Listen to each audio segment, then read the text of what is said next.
अस्सलामुअलैकुम students, this is Humaira Bashir and you are watching epic words.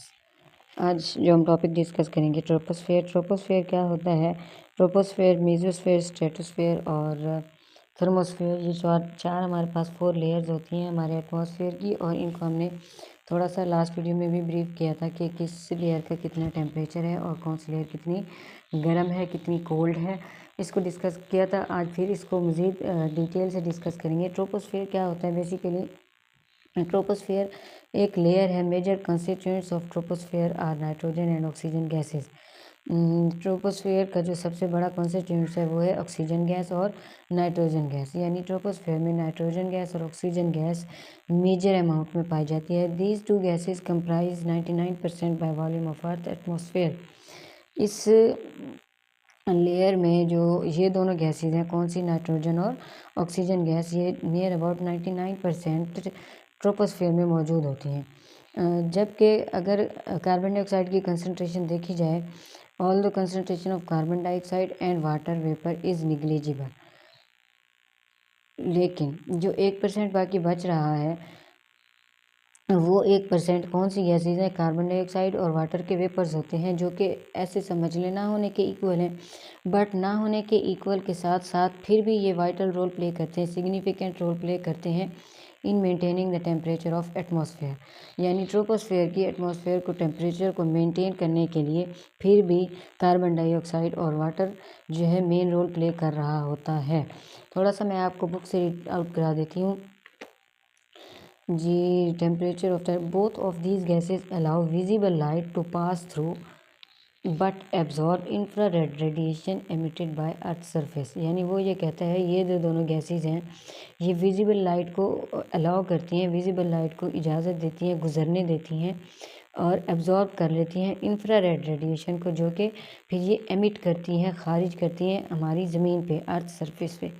Therefore इसी वजह से these gases absorb much of outgoing radiations and warm the atmosphere. That's why ये जो gases हैं दोनों, ये बहुत ज़्यादा रेडिएशंस को एब्जॉर्ब कर लेती हैं। जब ये रेडिएशंस को एब्जॉर्ब करती हैं तो जो हमारा एटमॉस्फेयर है वो इन एब्जॉर्ब रेडिएशंस की प्रोसेस की वजह से हमारा एटमॉस्फेयर क्या हो जाता है? वार्म हो जाता है, गर्म हो जाता है। As the concentration of gases decrease gradually with the increase of altitude.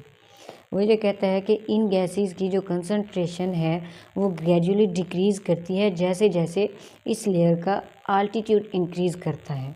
कोरिस्पॉन्डिंगली temperature also decreases at rate of 6 degree centigrade per kilometre. फिर भी वो ये कहता है कि टेम्परेचर जो है वो डिक्रीज़ फिर भी करता है। कैसे डिक्रीज़ करता है? अगर 6 डिग्री सेंटीग्रेड टेम्परेचर डिक्रीज़ कर रहा है तो वो पर किलोमीटर के अकॉर्डिंग, पर किलोमीटर के हिसाब से 6 डिग्री सेंटीग्रेड इस लेयर का टेम्परेचर डिक्रीज़ हो रहा होता है। This is the region where all the weathers occur. ये एक ऐसा रीजन है, एक ऐसा इलाका है हमारे एटमॉस्फेयर का जिसमें तमाम मौसम आते हैं। मौसम बहार, मौसम ख़ज़ां, मौसम सरमा, मौसम गर्मा। Almost all aircraft fly in this region. और वो कहता है तकरीबन जो हमारे एयरक्राफ्ट हैं, एयरक्राफ्ट जो हैं वो इसी रीजन में ही फ़्लाई करने को प्रेफर करते हैं, इसी रीजन में ही आना पसंद करते हैं। उसके बाद है जी स्ट्रेटोस्फेयर। स्ट्रेटोस्फेयर क्या होती है? This region is next to the troposphere. ये जो रीजन है ये ट्रोपोस्फेयर के अगले वाला रीजन होता है and extended up to 50 kilometres. हम ऑलरेडी ऊपर लास्ट वीडियो में हमने डिस्कस किया था कौन सी लेयर का टेम्परेचर कितना है और कौन सी लेयर का जो हाइट है वो कितनी है। अगर आपको हमारी ये वीडियो समझ ना आए तो हमारी पिछली वीडियो देखें, फिर इस वीडियो पे आएँ। Extended up to 50 kilometres in this region. इस रीजन में temperature rises gradually up to 2 degree centigrade. इस रीजन में जो हमारा टेम्परेचर है वो ग्रेजुअली ऊपर जाता है, बढ़ता है, इंक्रीज़ करता है 2 डिग्री सेंटीग्रेड तक। The presence of ozone due to absorption of radiation. कहता है ओजोन की जो मौजूदगी है इस रीजन में ये रिस्पॉन्सिबल है for the rise of temperature in stratosphere. Basically वो ये कहता है स्ट्रेटोस्फेयर के टेम्परेचर का इंक्रीज़ होना वजह क्या है? सिर्फ ओजोन की। ओजोन जो रेडिएशंस एब्जॉर्ब कर रहा होता है, उन रेडिएशंस को एब्जॉर्ब करने की वजह से ओजोन ही रिस्पॉन्सिबल है जो हमारे स्ट्रेटोस्फेयर रीजन के टेम्परेचर को इंक्रीज़ करता है, ऊपर ले जाता है। विद इन दिस रीजन, इस रीजन में temperature increase as altitude increases. Stratosphere का जो रीजन है, इस रीजन में टेम्परेचर उस ऐसे बढ़ता है जैसे जैसे इस रीजन का आल्टीट्यूड इंक्रीज करता है। Such as lower layer temperature is about -58 degree centigrade. इसकी जो लोअर लेयर है उसका जो टेम्परेचर है वो -58 डिग्री सेंटीग्रेड है। And upper layer is about 2 degree centigrade. और इसकी जो अपर लेयर है, स्ट्रेटोस्फेयर वाली लेयर को कह रहा है अपर लेयर, और उसका जो टेम्परेचर कितना है 2 डिग्री सेंटीग्रेड। दस पस stratosphere is layered in temperature as shown in diagram 4.2।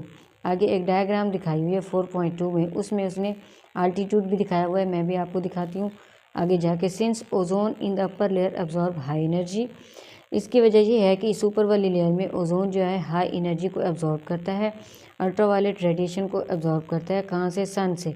It breaks down into monoatomic and diatomic oxygen, और फिर ये टूट जाता है कि इसमें मोनो एटॉमिक और डाई एटॉमिक ऑक्सीजन में O3 है।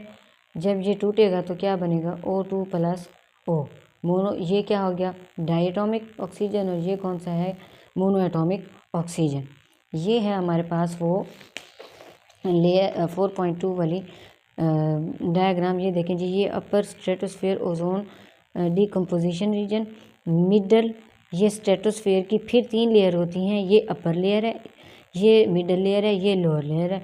लोअर लेयर की एल्टीट्यूड देखें 0 है, और अपर लेयर का एल्टीट्यूड देखें तो 50 तक जा रहा है, और मिडल लेयर का 20 to 30 के इक्वल है। ओजोन क्या होती है? वेल नोन गैस है, और फोटोकॉपी में हम अक्सर यूज़ किया जाता है ओजोन को, and any other sources of static electricity. अच्छा जी, mid stratosphere has less ultraviolet light passing through it. ये जो मिडल वाली लेयर है, इस मिडल लेयर में अल्ट्रावायलेट रेडिएशंस जो हैं, अल्ट्रावायलेट लाइट जो है ये कम पास हो सकती है, ये इनको रोकती है। हेयर O एंड O2 जब ऑक्सीजन मोनोएटॉमिक और डायटोमिक ऑक्सीजन रिकम्बाइन होते हैं, दोबारा मिलते हैं, तो ये ओजोन की शक्ल में आ जाती हैं, और ये एक्सोथर्मिक रिएक्शन है। Ozone formation in this region result in the formation of ozone layer. जब ओजोन रीजन में मोनो और डायटोमिक ऑक्सीजन आपस में मिलते हैं तो ये क्या बनाते हैं? ओजोन की एक लेयर बना देते हैं। ये ओजोन लेयर एग्जिस्ट करती है मिडल लेयर ऑफ एटमॉस्फेयर। यानी ओजोन लेयर कहाँ पे मौजूद होती है? स्ट्रेटोस्फेयर की मिडल लेयर पे मौजूद होती है। It's all about troposphere and stratosphere.